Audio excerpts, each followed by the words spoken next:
Graça e paz da parte de Deus. Pastor Carlos Lins, Comunidade Evangélica Amor e Vida, SEAV aqui em Marechal Hermes. Estamos começando agora essa live. Eu convido você para que venha assistir. Clica aí, deixa seu comentário, porque certamente Deus tem grandes coisas para você.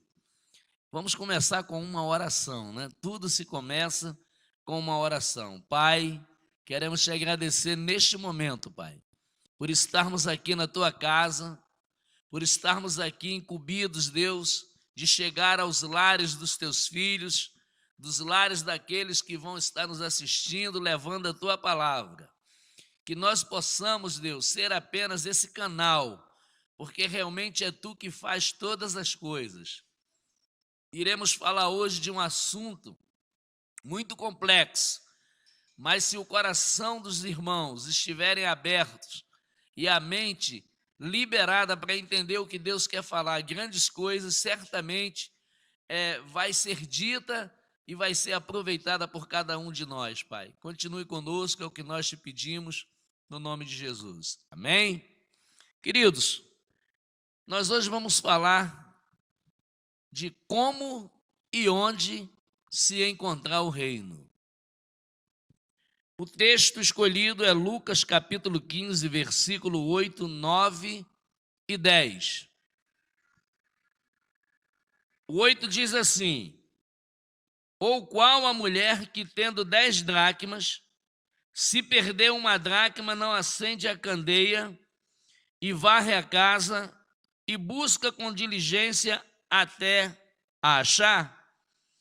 E achando-a, convoca as amigas vizinhas, dizendo: alegrai-vos comigo, porque já achei a dracma perdida.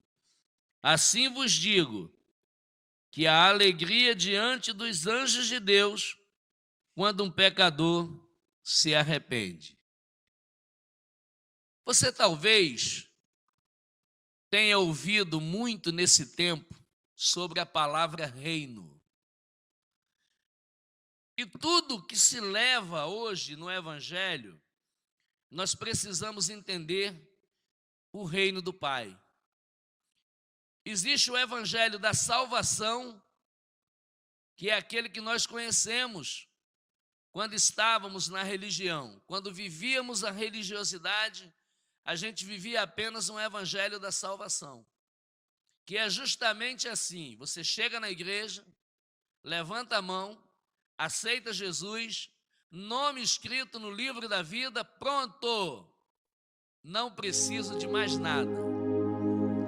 E é essa a visão que as pessoas têm, que entram na igreja, aceitam Jesus, se batizam, nome escrito no livro da vida, eu não preciso de mais nada.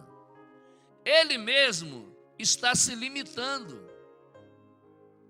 porque nós servimos a um Deus tão grande, que tem tantas coisas para que nós possamos conhecer dele, e nós nos limitamos apenas ao Evangelho da salvação. E esquecemos de conhecer o Evangelho do reino.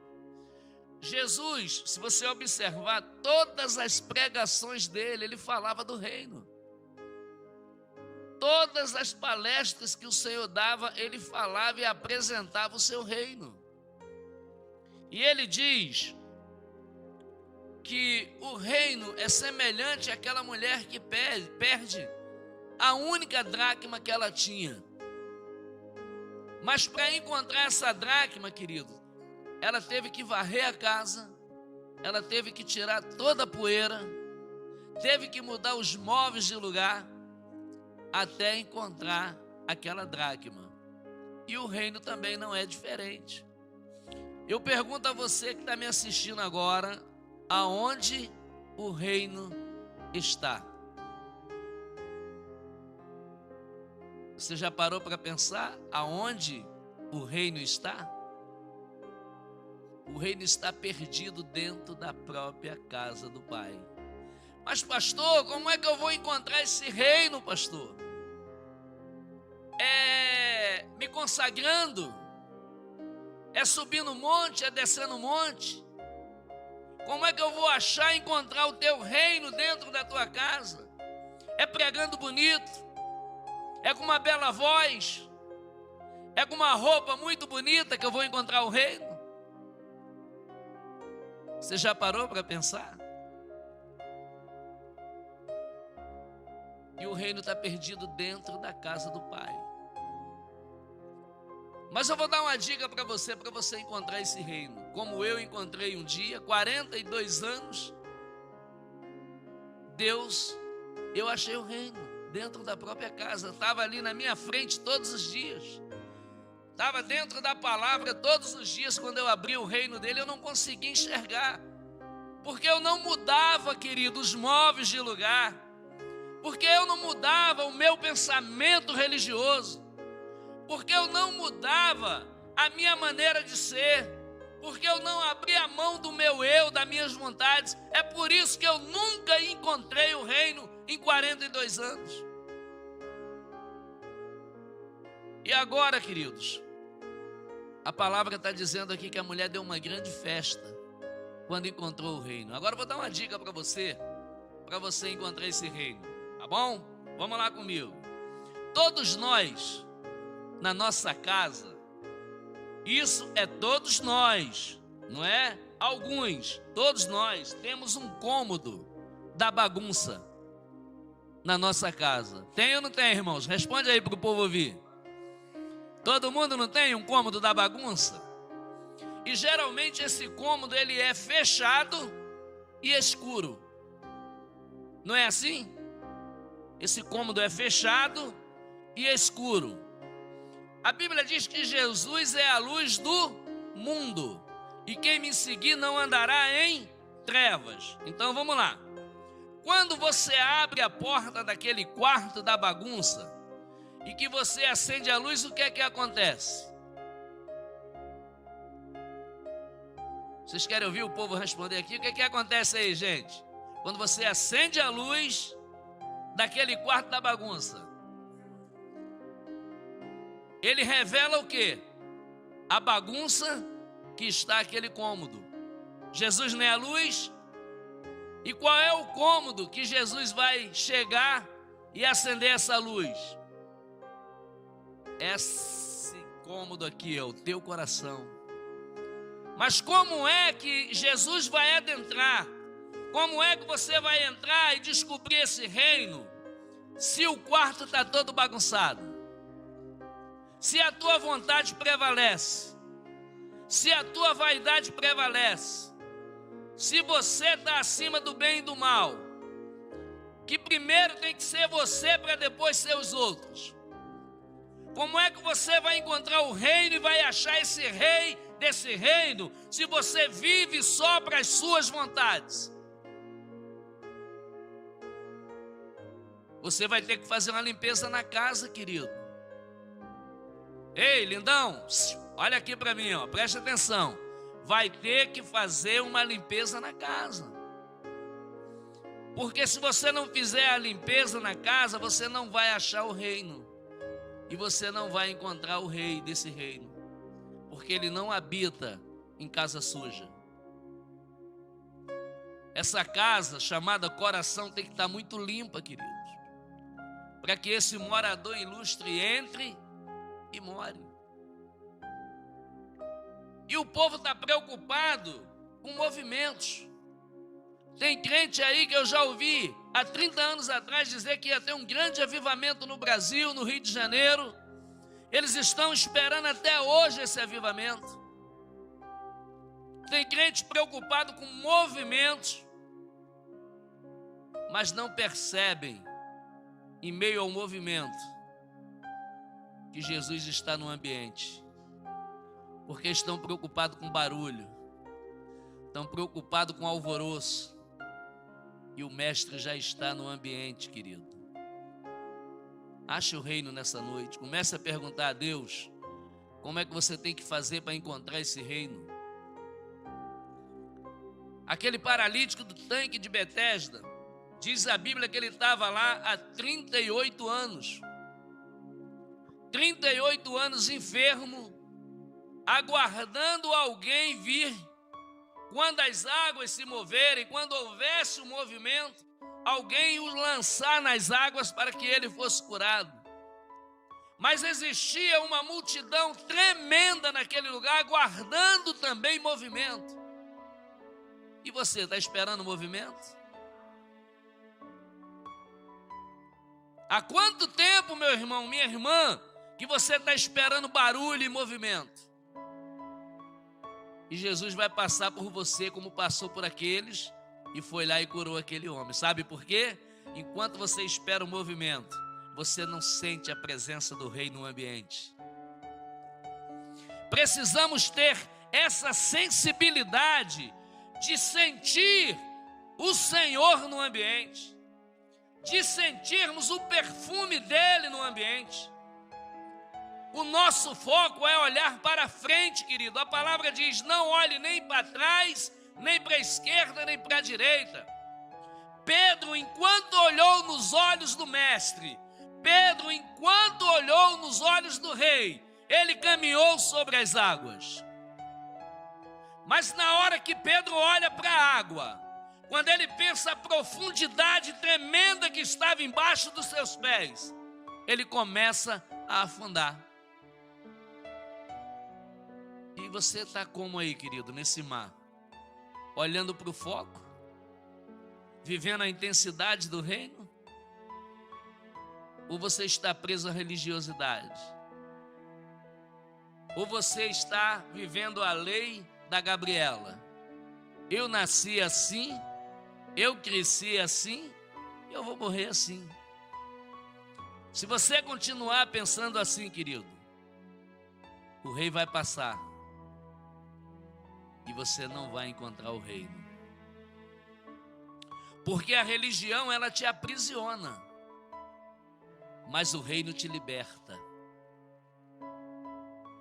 O nosso Deus, querido, é um Deus geracional. A igreja precisa entender que Deus é um Deus geracional e que cada um de nós precisamos gerar nesse reino. Pastor, eu canto muito bem, mas o que você tem gerado para o reino com esse canto? Pastor, quando eu prego, a igreja vem abaixo. E o que é que você tem gerado para o reino com essa pregação? Pastor, quando eu chego no monte lá, só falta tocar o céu com o dedo. E o que é que isso te faz gerar no reino, querido? Você entra e sai e continua tudo acontecendo do mesmo jeito. As igrejas, por aí, muitas fazem campanhas. Campanhas do 7 mergulho de Naamã, campanha disso, campanha daquilo. Por que a igreja faz tanta campanha? Você pode observar uma coisa se até hoje você não observou. A igreja começa uma campanha, aí tem uma mesa enorme na frente, cheia de carteira, cheia de documento, cheia de chave, cheia de roupa, cheia de fotos. Aquelas 7 segunda-feira, ou 7 terça, ou 7 quarta, ou 7 quinta, ou 7 sexta que vai ser a campanha, todos os dias daquela campanha, aquela mesa vai estar ali repleta de tudo. Aí quando acaba aquela campanha, passa-se 2 meses, o pastor faz outra campanha.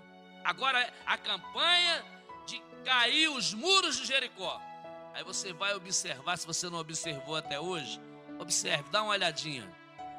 As mesmas carteiras, as mesmas roupas, as mesmas chaves, os mesmos pedidos.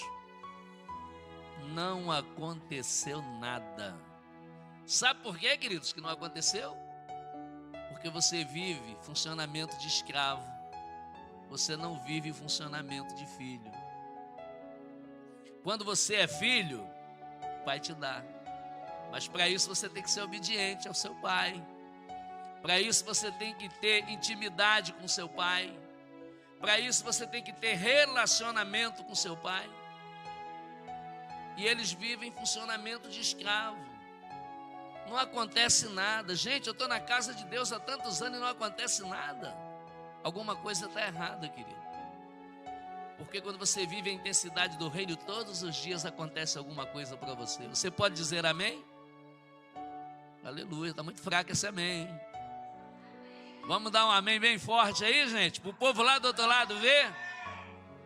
Então, quando nós vivemos essa intensidade, queridos, as coisas acontecem na vida da gente. Deus não está interessado em te dar uma vara e um anzol para você ir pescar, não. Porque quando você vive o reino, você não precisa de vara nem de anzol. O peixe pula na sua rede, meu filho. Você já imaginou isso? Pastor, mas assim é muito fácil. É fácil. Se você for fiel, as coisas vêm para você naturalmente. Mas eu sou infiel, como é que vai vir? Pastor, o senhor está dizendo que eu não preciso de uma vara, de um anzol? Precisa não, querido. O peixe pula na tua rede. Pedro passou a noite toda e não pegou nada, porque ele foi na força do braço dele, porque ele foi na confiança dele. Mas quando Jesus diz para ele, Pedro, volta ali e entra no mar de novo. Senhor, eu passei a noite toda e não pesquei nada. Pedro, sou eu, Pedro, que estou mandando, vai lá. E quando Pedro foi, o peixe pulava dentro do barco. Pedro precisou de lançar a rede, irmãos. Quando você vive a intensidade do reino, Adão precisava trabalhar, irmãos. Quando ele queria uma fruta, ele fazia o quê? Arrancava e comia. Esse, irmãos, é o processo que Deus quer nos trazer de volta. A igreja está querendo ir e Deus está querendo trazer de volta ao original. Vamos entender isso. A importância de voltar ao original. Vocês vão entender, porque Deus vai abrir o coração e a mente. A igreja está indo, mas Jesus não está interessado que a igreja vá. A igreja tem que voltar ao original. Quando você entende o reino, você volta ao original. Eu vou falar um dia aqui sobre a diferença do nome de Jesus e do Cristo. Não é a mesma coisa. Jesus, ele te salvou. Jesus, ele te resgatou. E o Cristo, ele te traz de volta ao original, ao que era no princípio. É a missão dele. E eu tenho certeza, irmãos, que Deus vai fazer grandes coisas na nossa vida, se realmente nós formos fiéis a ele e vivermos o verdadeiro evangelho. Talvez você esteja achando uma palavra difícil. Talvez você esteja achando uma palavra sem propósito. Talvez muitos vão dizer que eu estou falando aqui heresia. Está na palavra, querido, leia. Quanto tempo que você não lê a palavra? Leia lá que você vai encontrar tudo isso que eu estou te falando. E Jesus vai além quando ele fala assim: o meu reino é semelhante a uma pérola.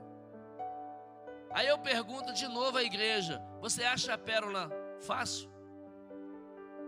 É fácil encontrar uma pérola? A pérola fica onde? Dentro de uma ostra onde? É difícil chegar lá.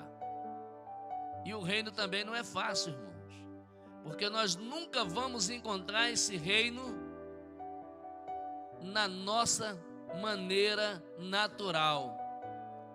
Porque o reino não é nível. As pessoas pensam que há nível, que o reino é um nível. Não, o reino é dimensão. O reino não é nível, é dimensão. E você vai encontrar tudo que você precisa, querido, na medida que você mergulhar em Deus. Você sabe o que é mergulhar em Deus?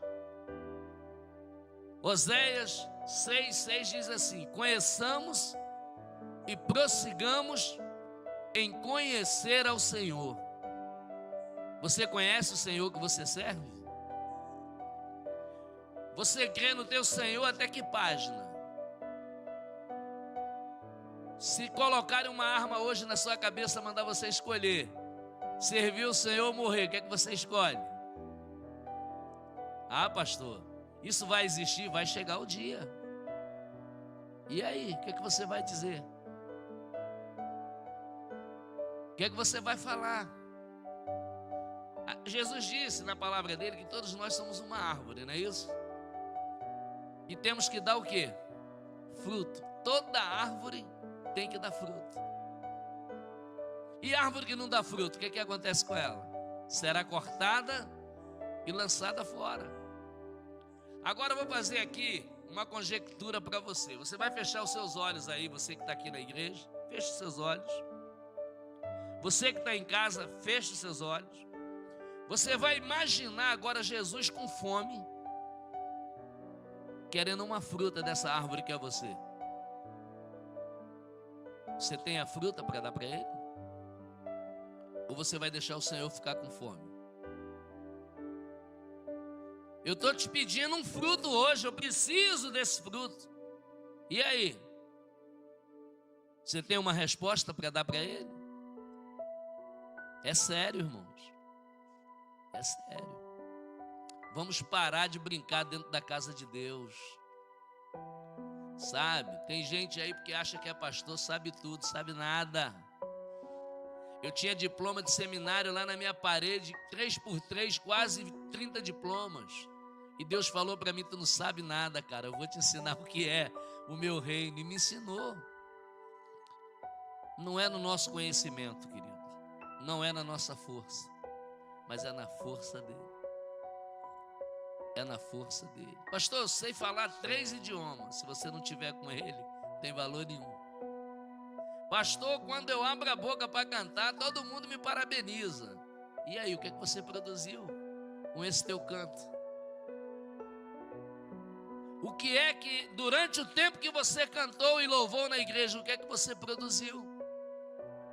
O que é que você gerou para Deus? O que Deus está interessado é ver o que você gerou para Ele. Tem gente que passa anos e anos e não gera nada, irmãos. E não tem aquela palavra na Bíblia que diz que o estéril é lançado fora também? Aquele que não produz, aquele moço que o irmão dele morreu e Deus ordenou que ele casasse com a esposa do irmão para manter uma geração, e ele se negou. Ele foi, jogou o esperma dele no chão, e ele foi condenado por isso por Deus. E nós, o que estamos fazendo com esse esperma divino que Deus está nos dando? A palavra é forte, tá, irmãos? Talvez você nunca ouviu isso em igreja nenhuma. Você está jogando no chão aquilo, o gene que Deus te deu para você gerar? Pastor, eu não vou gerar. E aí, você vai arcar com as consequências? Que Deus possa abrir cada dia mais o nosso entendimento, irmãos. Está na hora de se falar a verdade. Não é cobrar roupa, não é cobrar o crente vir para a igreja de terno e gravata, não. Não, você tem que vir com um vestido lá embaixo do seu pé. Não, você tem que cobrar isso para ele. Posicionamento na igreja é saber que ele tem que gerar na igreja. Pastor, eu não sei fazer nada. Sabe lavar e cozinhar? Então vai para a cantina da igreja, gera lá alguma coisa. Mas às vezes ficamos de braços cruzados. Viemos à congregação para rever um ao outro. Eu vou lá porque eu vou encontrar a Adriana lá, viu? Acertei o nome dela agora acertei. A Adriana vai estar lá, pô, eu gosto muito da Adriana, cara. Então eu vou domingo lá, assisto o culto e revejo a Adriana. É esse o foco, irmãos? Você tem que vir para o culto para dar algo para Deus. Porque a igreja, ela aprendeu só a pedir e dar. Não é? A igreja atualmente é só pedir. E tem gente que diz assim, se tu não me der, eu fico de mal contigo. Eu já ouvi isso. Uma irmã falou, estou de mal de Jesus já tem 3 meses. Que eu pedi uma coisa a ele não me deu. Vai continuar de mal, porque Jesus não está nem aí para isso. Mas vamos olhar para a gente. Vocês são, cada um de vocês dentro da congregação funciona como uma engrenagem. Eu estava comentando com a Adriana esses dias sobre evangelismo, que ela me pediu e ela falou que ia falar com a pastora. Posso falar? Ela disse assim: vamos falar com a pastora para reunir todo mundo para sair para o evangelismo. E eu disse para ela assim: Fernanda, Adriana, muito obrigado. Nem todo mundo tem a veia evangelística. No reino, cada um é uma engrenagem. Você que gosta e é evangelista de ministério, não é cargo, as pessoas confundem Adriana, ministério, evangelista de cargo, não é cargo, é ministério, porque ela gosta disso. Então ela tem que olhar dentro da congregação as pessoas que têm essa veia e levar com ela. Aí o Marvel disse assim: olha, eu gosto de ficar no templo orando, intercedendo para quem vai. Amém, ele vai ficar e ele vai olhar aqui. Quem tem essa chamada com ele vai ficar aqui. Eu sou o pastor, pastora Júlia é a pastora, a gente apacenta. Não é que a gente não vá para o evangelismo, mas cada um tem uma função na casa de Deus. O evangelista vai lá, traz para o pastor apacentar. No reino, cada um funciona no seu lugar. Não adianta você querer o lugar do menino ali do som, se você não tem a chamada para aquilo. É por isso que as igrejas funcionam tudo errado, irmãos. Vocês já ouviram alguém cantar na igreja assim, chegar assim, dizer assim: eu saúdo a igreja com a paz do Senhor, eu vou cantar um hino. Eu não sei cantar não, tá, irmãos? Mas como é para Jesus, eu vou cantar. Será que eu vou dar para ele o pior de mim? E é essas coisas que precisam ser mudadas na congregação, porque Deus está separando um povo diferente, e você é esse povo que está aqui nessa noite, amém? Eu não ouvi um amém forte não, hein? Você é esse povo que Ele está preparando? Deus está levantando um povo com a mentalidade renovada para preparar o caminho da volta de Yeshua. Como João Batista preparou a chegada dele, Deus está levantando um povo para preparar a volta dele. Mas é um povo sadio, sem vaidade, sem preciosismo. É um povo liberto da vaidade. E que diga assim: que tu cresça, como Davi canta, e que tu apareça, e não eu. Você pode observar que se você vir aqui na congregação, a pastora aqui, que é a presidente da obra, ela não tem uma cadeira diferente. Mas a gente anda por aí, aquela cadeirona parece de trono, e ninguém pode sentar na cadeira do pastor. É assim que as coisas funcionam, irmãos. E Jesus deu a maior lição para a gente quando ele chega lá e lava os pés dos discípulos. Nós, irmãos, o nosso lugar não é aqui. O nosso lugar é com Ele. E eu tenho certeza, irmãos, que essa pandemia vai passar e essa igreja vai ser fortalecida mais do que já está. E eu disse aqui, quando eu vim congregar aqui, percebi que a pastora funcionava no funcionamento apostólico, e eu dei uma notícia a ela muito triste, e eu vou dar para vocês hoje. Igreja que funciona com funcionamento de reino, ela não enche. Não espere essa igreja com 500, 300 pessoas, porque não vai ter. Porque o reino exige compromisso. O reino exige que tudo é Ele, que tudo é por Ele e que tudo é para Ele. Nada é para mim. Pastora, mas só tem quantas pessoas lá? Tem 20. Mas são 20 pessoas que geram para o reino. É melhor 20 que gera do que 500 que não produz. Você pode dizer amém? Que Deus vos abençoe. E agora nós vamos falar sobre oferta, sobre dízimo. Nós estamos aqui com um aluguel muito alto para ser pago, outras